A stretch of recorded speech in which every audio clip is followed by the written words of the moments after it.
الرحمن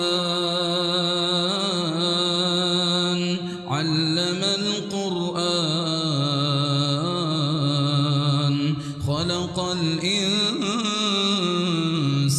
علمه البيان الشمس والقمر بحسبان والنجم والشجر يسجدان والسماء رفعها ووضع الميزان ألا تطغوا في الميزان وأقيموا الوزن بالقسط ولا تخسروا الميزان والأرض وضعها للأنام فيها فاكهة والنخل ذات الأكمام والحب ذو العصف والريحان فبأي آلاء ربكما تكذبان خلق الإنسان من صلصال كالفخار وخلق الجان من مارج من نار فبأي آلاء ربكما تكذبان رب المشرقين ورب المغربين فبأي آلاء ربكما تكذبان مرج البحرين يلتقيان بينهما برزخ لا يبغيان فبأي آلاء ربكما تكذبان يخرج منهما اللؤلؤ والمرجان فبأي آلاء ربكما تكذبان وله الجوار المنشآت في البحر كالأعلام فبأي آلاء ربكما تكذبان كل من عليها فان كل من عليها فان ويبقى وجه ربك ذو الجلال والإكرام فبأي آلاء ربكما تكذبان يسأله من في السماوات والأرض كل يوم هو في شأن فبأي آلاء ربكما تكذبان سنفرغ لكم أيها الثقلان فبأي آلاء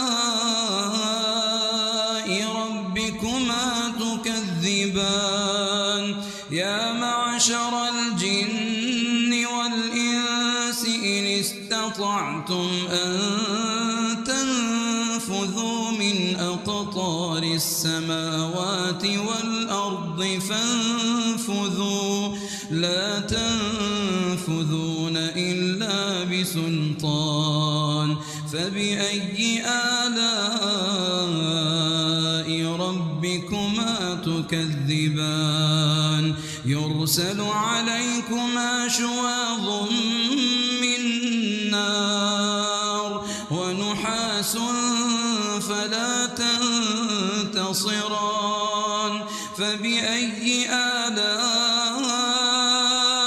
ربكما تكذبان فإذا انشقت السماء السماء فكانت وردة كالدهان فبأي آلاء ربكما تكذبان فيومئذ لا يسأل عن ذنبه إنس ولا جان فبأي آلاء ربكما تكذبان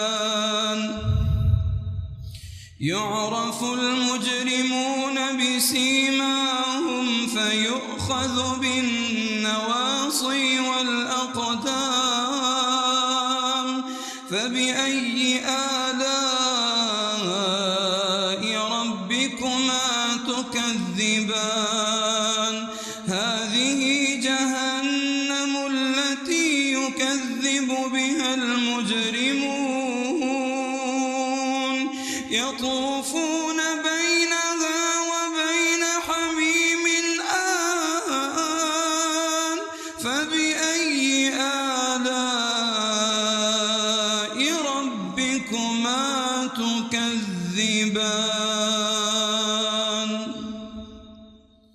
سبح اسم ربك الأعلى الذي خلق فسوى والذي قدر فهدى والذي أخرج المرعى فجعله غثاء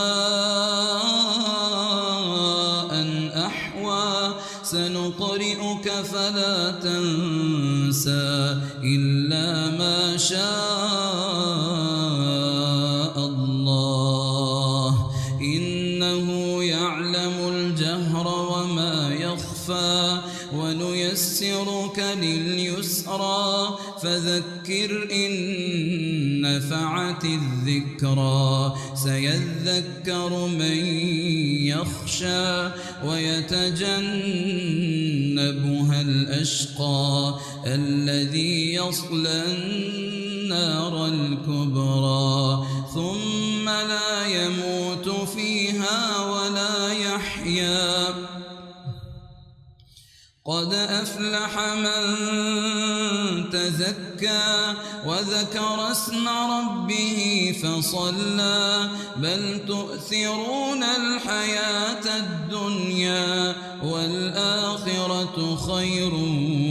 وأبقى إن هذا لفي الصحف الأولى صحف إبراهيم وموسى الله أكبر.